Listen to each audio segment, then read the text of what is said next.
Selamat pagi anak-anak. Hari ini kita akan belajar mengenai prinsip-prinsip geografi. Nah, apakah prinsip geografi? Jadi, yang dikatakan dengan prinsip geografi, prinsip ini merupakan suatu acuan yang digunakan untuk mengungkapkan gejala geografis dalam kehidupan. Nah, bagaimana mengungkapkan gejalanya? Maka, prinsip geografi ini dibagi menjadi 4.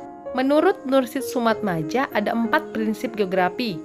Prinsip persebaran atau distribusi, interrelasi, deskripsi, dan juga korologi. Nah, apa saja perbedaan keempat prinsip ini? Perhatikan penjelasannya.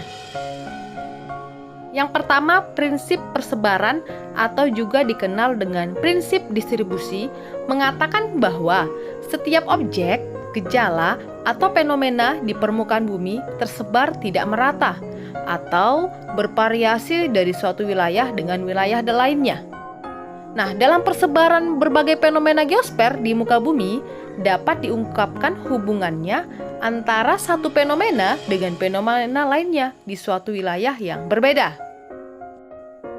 Nah, yang menjadi syarat untuk menganalisis dengan prinsip penyebaran atau distribusi berarti harus ada fenomena yang dikaji dan adanya pola sebaran fenomena tersebut. Contoh, persebaran daerah rawan longsor di Jawa Barat hanya terdapat di daerah atau di sekitar zona pegunungan selatan Jawa Barat. Lalu yang kedua, pohon tersebar di wilayah pantai.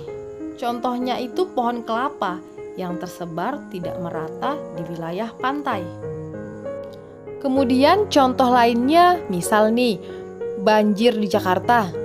Tidak semua wilayah Jakarta terkena banjir, karena banjir terjadi di sekitaran bantaran sungai yang merupakan daerah banjir. Yang kedua, prinsip interrelasi atau hubungan saling terkait dalam ruang. Prinsip interrelasi didasarkan pada hubungan antara satu gejala dengan gejala lain atau antara objek fisik yang satu dengan objek fisik lainnya, objek fisik dengan objek sosial atau objek sosial dengan objek sosial lainnya. Artinya, komponen atau aspek lingkungan geografi senantiasa memiliki hubungan timbal balik atau saling keterkaitan satu sama lainnya. Nah, jadi prinsip ini dapat mengungkapkan gejala atau fakta geografi di suatu wilayah tertentu.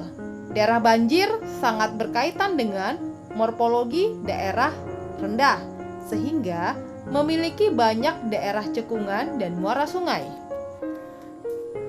Contoh yang lain, fenomena banjir yang terjadi di wilayah hilir terjadi karena kerusakan hutan di bagian hulu. Kerusakan hutan dapat terjadi karena perilaku manusia. Nah, jadi daerah longsor sangat berkaitan dengan morfologi wilayahnya. Yang ketiga, prinsip deskripsi. Nah, prinsip deskripsi ini merupakan pemaparan atau penggambaran dari hasil pengkajian studi geografi terhadap gejala atau fenomena masalah yang ada.